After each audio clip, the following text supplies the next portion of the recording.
लोभ चांगले वाईट नसतात. उगाच कोणासाठी तरी आतमध्ये राग घेऊन फिरणं किंवा ग्लानी घेऊन फिरणं टेक्निकली चुकीचं आहे. मी आता नैतिकतेबद्दल बोलत नाहीये.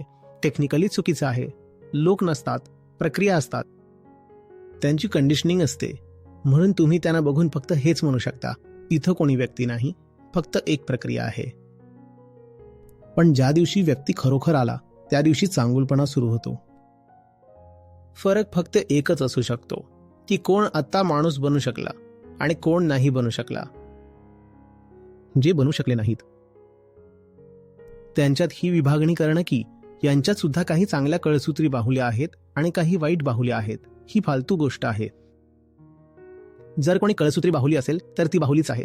तिला चांगलं किंवा वाईट म्हणणं ही फालतू गोष्ट आहे. आणि बहुतेक लोक फक्त बाहुल्या असतात, फक्त बाहुल्या.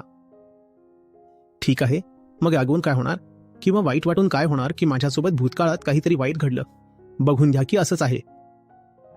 हो, जेव्हा त्यांना बघाल आणि तुम्हाला दिसेल की कोणीतरी असं आहे ज्याला आता वेदना होत आहे की मला बाहुली राहायचं नाही, बाहुली म्हणतेय मला असं जगायचं नाही, त्याची मदत करा. हेच सेल्फ लव्ह आहे आणि हेच निष्काम कर्म आहे.